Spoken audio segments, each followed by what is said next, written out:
his sister Stephanie while she was getting the kayfabe Vincent J. McMahon Legacy of Excellence Award.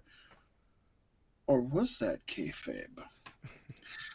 Shane came back with the intention of controlling Monday Night Raw. This led to Shane facing The Undertaker at WrestleMania 32 with the stipulation Paystee that had Shane won, he would get control of Raw. If he lost, he would be gone forever.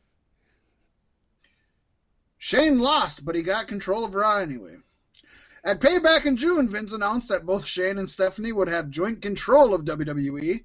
Shane McMahon, in real life, remains a minority owner of WWE, owning 2% of the company's shares. As of late 2019, McMahon began working as a producer for WWE once again. God, I remember being so excited for his return when he came back. It didn't last very long. Yeah, it didn't. But you know what? He's a good on-air figure. He is. He is. But he didn't last long, like you said.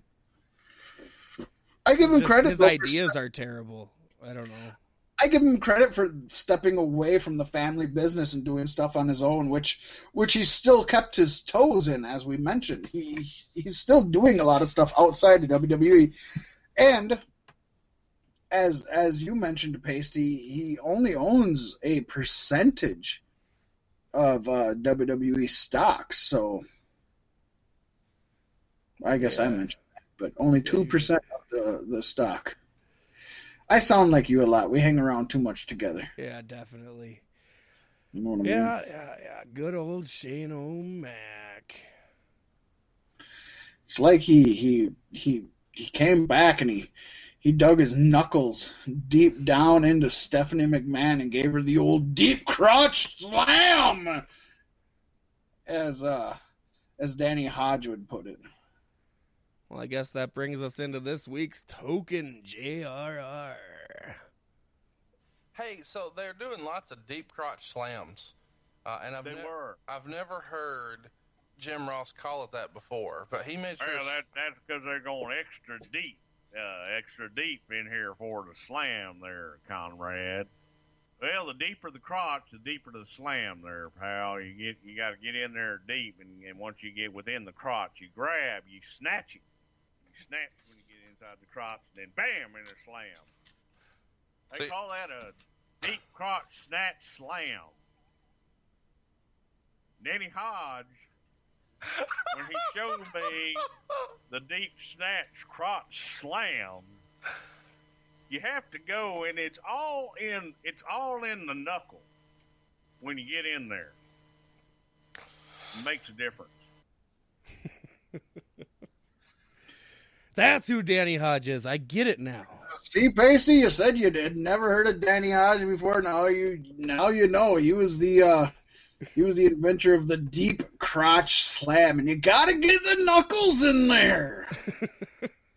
For those of you who don't know, that's JR talking about a SummerSlam 2000 match between, at the time, Jerry the King Lawler's wife, the Cat, defeating, at the time, Goldust's wife, Terry Runnels. Is that JR? It sounded like Bruce Pritchard doing JR. Or did I say JR or did I say Bruce? You said JR. Okay. I'm sorry.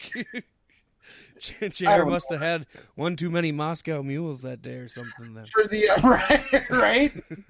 For the record, that was what was deemed a stink face match, where the only way to win was to spread your butt cheeks and stick your butthole into the nose of the loser. Yep. The good old days. I'll say the Attitude Era was the best era in wrestling. The golden age of wrestling. I love it. That's what they tell me, Paystee. That's what they tell me. Woo! The same people complain about dick flips. That is true. That's funny. To be fair, though, dick flips are, like, funny and entertaining. I think these matches were more meant to let 14-year-olds masturbate in 3 minutes. Just throwing that out there. Could be a possibility. Rikishi was the biggest proponent of that, I would assume. I know I always had to whack it when his big ass came out. Really? Yeah. He was a dick flipper, all right. I once heard that his erect penis was hard to kill, Paystee. Yes, indeed. Almost as hard to kill as Impact, as it's only lasted 18 years to Impact's 20 plus. So I guess that's time for us to snap into this week's all-out predictions for Impact Hard to Kill 2021. This is going to be a fun show. Predictable, but fun.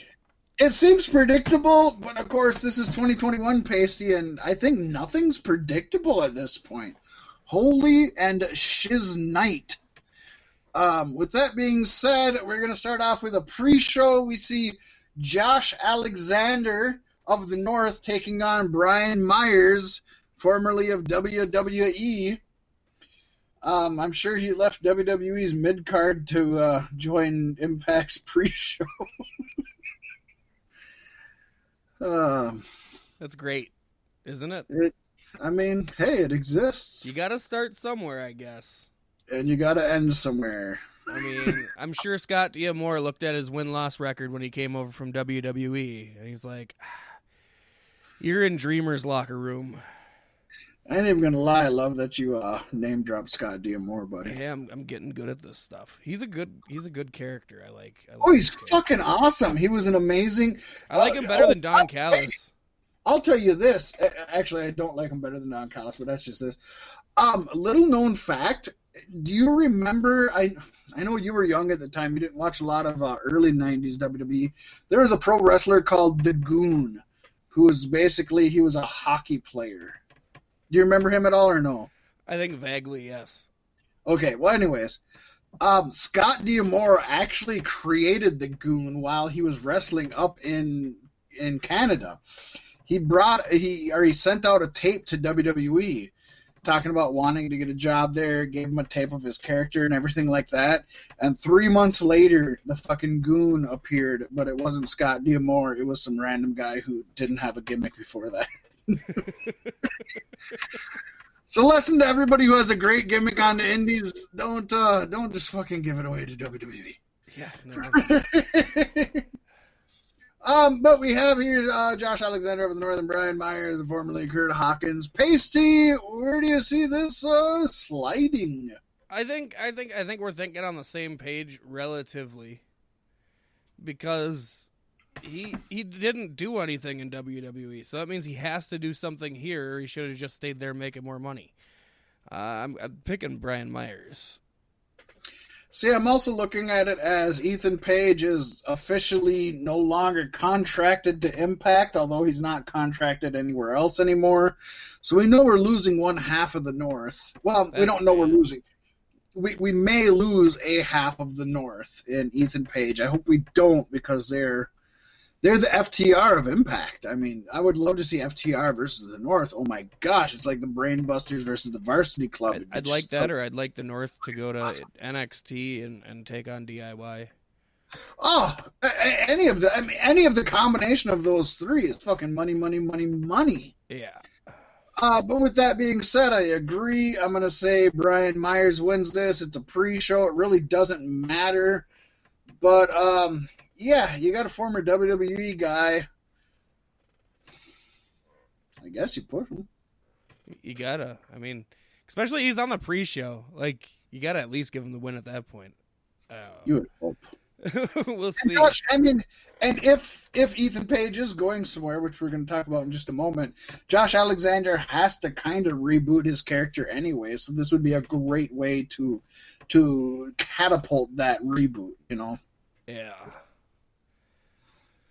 Then, in our next match, which is a cinematic grudge match, we have Ethan Page versus the Karate Man. Now, Paystee, I'm going to jump in here because do you know much about these two folk? I know about Ethan Page. I don't really know about the Karate Man at all.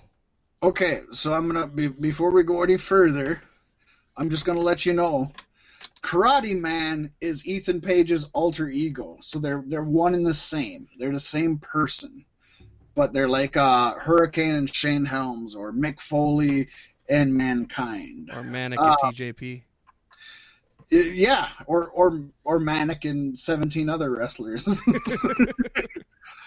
Yes. So I just want to put that out there before, because I wasn't sure if you realized what kind of was going on with all of this. That's interesting. I like a cinematic match of a guy fighting himself. That's very Japan and fun.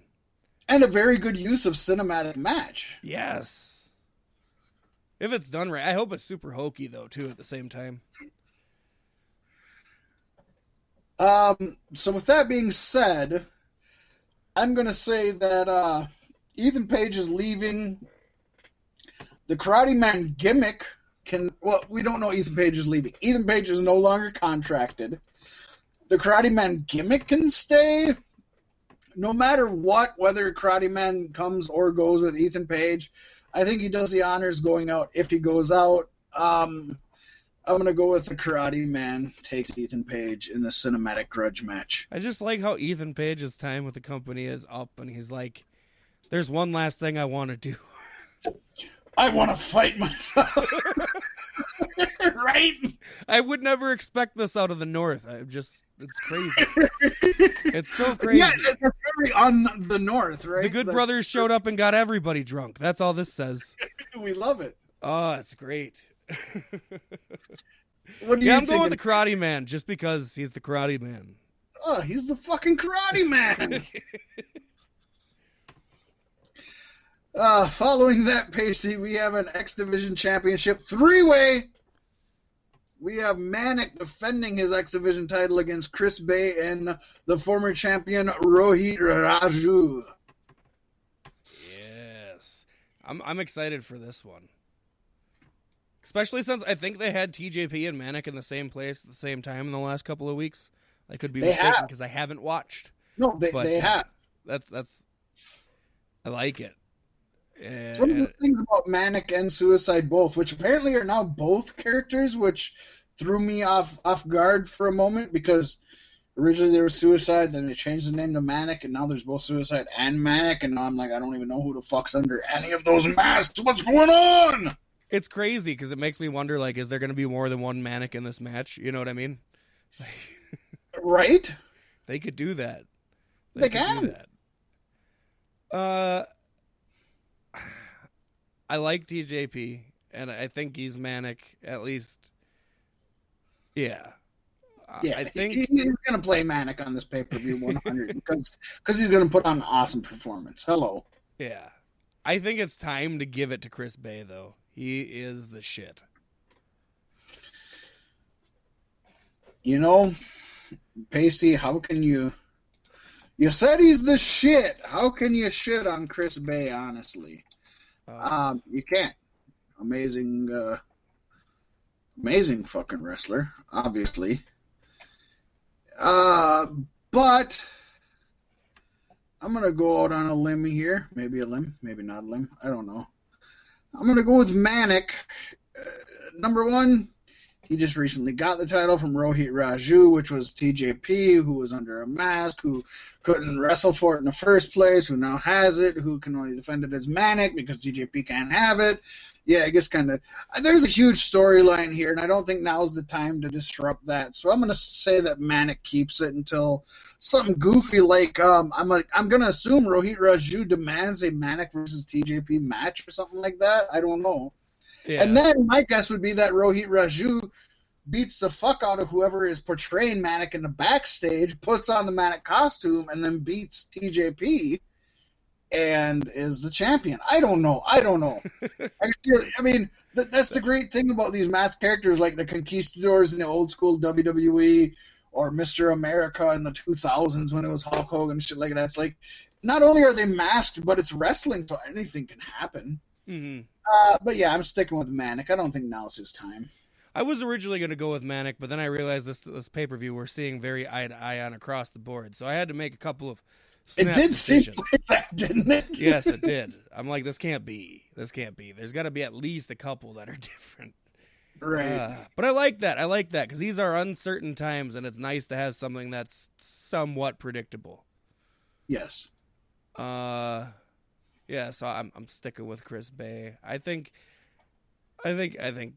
he needs to do some good shit.